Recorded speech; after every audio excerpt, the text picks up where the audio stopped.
Pro Group Management. Workers' comp that works for you.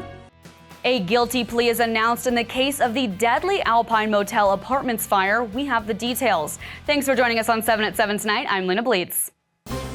We begin with top stories. The former owner of the Alpine Motel Apartments reaches a plea deal over 5 years after the deadliest residential fire in Las Vegas history. Adolfo Orozco pleaded guilty today to 3 charges, including 2 counts of involuntary manslaughter in connection with the December 2019 fire that left 6 people dead and 13 injured. His attorney said Orozco entered an Alford plea, meaning he only admitted prosecutors had enough evidence to convict him. Prosecutors had accused Orozco of failing to properly maintain the building and ignoring issues with the fire alarm system and a bolted back door that prevented residents from escaping. A sentencing hearing is scheduled for June 3rd. Police say the Las Vegas pilot who went missing this month was carrying a handgun in his work bag the morning he left. Friends and police say 65-year-old Michael Martin was last seen January 2nd, and a recent police report indicates he may have been upset the day he left, although it's not clear why police say he may have been upset. His daughter-in-law previously said his plane took off from North Las Vegas Airport at 10:51 a.m., but his flight transponder stopped transmitting at 11:15 a.m. Martin's family reported him missing on January 5th. Authorities suspended search and rescue efforts on Thursday after finding no physical evidence, but the investigation remains open. Body cam footage shows the intense scene as a driver strikes a Henderson police sergeant. We want to warn you the video may be graphic for some viewers. Stop! Police said that during the incident, Sergeant Scott Allward fired his weapon at the driver, identified as Jonathan Gaston, and hit him on the shoulder. Both people were treated at Sunrise Hospital and Medical Center, and police said Sergeant Allward needed 11 staples in his head. Gaston faces multiple charges, including attempted murder. A second person is indicted in connection with the death of a Las Vegas woman whose body was found in a freezer in November. 37-year-old Jaslyn Roush, also known as Daniel Roush, was already facing charges including murder and abuse in connection with the death of 68-year-old Monique Gilbertson. Last week, Roush's wife Gina Lopez was indicted on charges of burglary and drug possession. In weather, sponsored by Star Nursery, your garden's partner for every bloomin' thing.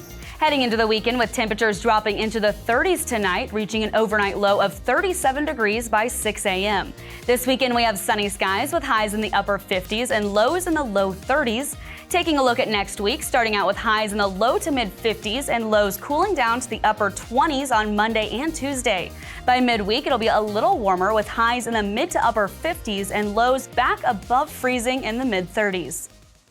In business, brought to you by G Bank, your best banking experience ever.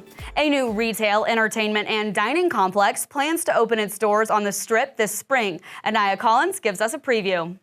Today, we got a first look of the new retail dining experience, Boulevard, opening on the south end of the Strip this spring. At 400,000 square feet, Boulevard will be the largest standalone retail, entertainment, and dining complex on the Strip. It's a combination of retail, experiential, branding, special events. Boulevard's dining options will include a 3-story In-N-Out, and the rooftop will have a bench area, the Overlook, right above Las Vegas Boulevard. So we have a 120,000 square foot dedicated food and beverage rooftop. We anticipate between 10 and 12 full restaurants, sit down, different styles, different types of food. The Puma store opened this past November during the Las Vegas Grand Prix. Other retail tenants will open their doors from March to May this year. Now for a sports update brought to you by PT's Taverns. With over 65 locations, there's a PT's near you. Visit ptstaverns.com. New changes coming twice to the NIAA football playoff format. The format going into effect this fall is good for 3 seasons, breaking up the divisions and introducing a new open division for the top 4 Southern teams. The Northern people at this meeting, talking about how they, can't compete with Bishop Gorman, they can't compete with the Liberty or an Arborview. I think a lot of people are going to be satisfied with the outcome. The North and South Region champions will also meet in a state title game in the 4A and 5A divisions. In Health, brought to you by CenterWell Senior Primary Care. Discover primary care focused on you. A $200 million public-private partnership to help reduce homelessness in Southern Nevada will move forward. The governor's Office of Economic Development approved the Campus for Hope Foundation, which will let the nonprofit move forward with $100 million of state funding. The 26-acre site, planned on a portion of the current Southern Nevada Adult Mental Health Services campus at Charleston and Jones Boulevards, will host transitional housing and supportive services run by other nonprofit partners. Campus for Hope is hoping to open in 2027.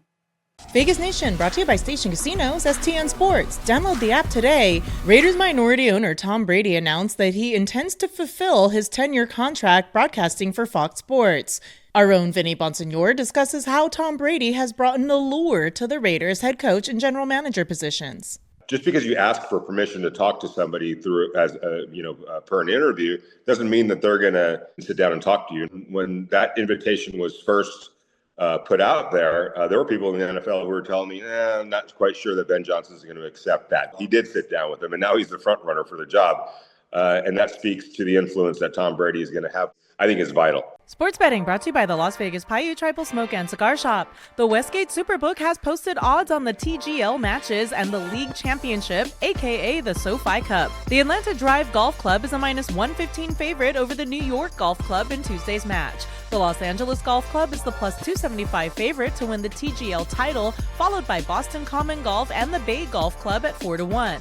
Atlanta is +450 and New York is 6-1 to win it all, while the Jupiter Links Golf Club is the 14-1 long shot. In your lifestyle news, the city of Henderson celebrates the grand opening of its newest park. City representatives attended a ribbon-cutting ceremony Thursday for Blooming Cactus Park at Grand Cadence Drive and Mary Bear Way. It's the city's 74th park. The 7-acre park includes a playground, pickleball and tennis courts, basketball courts, and picnic areas, as well as a Ninja Warrior-style fitness course, a first for the city of Henderson. Now for entertainment, sponsored by Arizona Charlie's with live entertainment every weekend at both locations. Go to ArizonaCharlies.com to see who's playing. If you're looking for some fun things to do in town, we've got you covered. The Killers return to their hometown for a residency at the Coliseum at Caesar's Palace. They have shows January 22nd, 24th, and 25th. Today is National Bootleggers Day, and to celebrate, the Underground at the Mob Museum is offering a Bootleggers Racket cocktail that features bourbon, ginger liqueur, along with other ingredients, and a lemon twist. And the hip-hop group Bone Thugs and Harmony bring their rhymes and soaring melodies to the Brooklyn Bowl at the Link Promenade on Saturday. For the full list of events, visit lvrj.com. Thanks for watching 7 at 7 tonight. Watch 7 at 7 twice a day, Monday through Friday, and search Review Journal to follow us on your favorite streaming platform. See you Monday morning for more 7 at 7. Review Journal Studios, sponsored by Knock the Injury Law. This 7 at 7 update, sponsored by Pro Group Management. You're watching 7 at 7 from the Las Vegas Review Journal.